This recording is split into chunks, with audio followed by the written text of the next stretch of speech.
la place de la femme.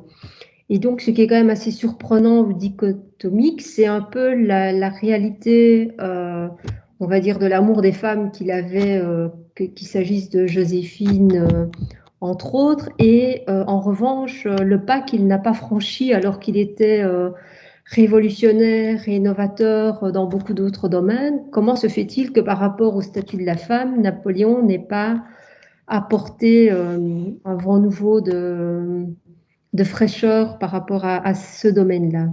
Il faut bien comprendre que Napoléon est un homme effectivement d'antagonisme et j'allais presque dire d'éléments contraires.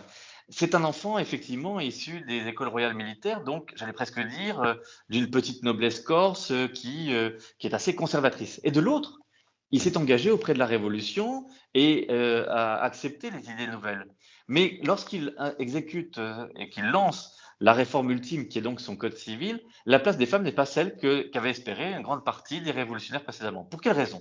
Eh bien parce que Napoléon souhaite à la fois protéger les femmes et surtout ne pas leur laisser trop de liberté, parce qu'il a autour de lui de grands caractères féminins, Joséphine, on en a parlé, sa mère elle-même, et il souhaite que ce soit un caractère un peu patriarcal qui soit remis à l'ordre du jour. En revanche, parce que on caricature également ces caractères, en revanche, il y a un certain nombre d'avancées qu'il donne aux femmes, et ça, personne ne le rappelle. C'est notamment le cas lorsque l'épouse devient veuve.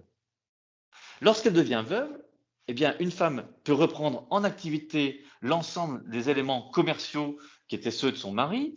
Elle peut également subvenir à ses besoins, jouir directement de ses biens et surtout en faire bénéficier sa descendance en faisant donc hériter ses héritiers donc pour la suite. D'ailleurs, il nous en reste quelque chose. Sans doute avez-vous vu, sans faire de publicité, avez-vous bu un jour de champagne Veuve Clicquot? Eh bien, s'il y a eu des veuves, quelque chose ou un tel dans une activité commerciale, c'est à Napoléon qu'on le doit. Parce qu'à l'époque, avant lui, eh bien, une veuve devait forcément revendre son activité, ne pouvait pas exercer. Là, Napoléon permet de le faire.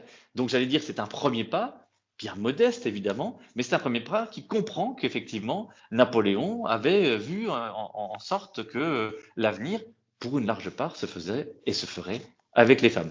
Peut-être aussi y a-t-il eu une autre influence, et non des moindres, c'est qu'il s'est opposé à l'un des grands écrivains de cette époque, c'est Madame de Staël.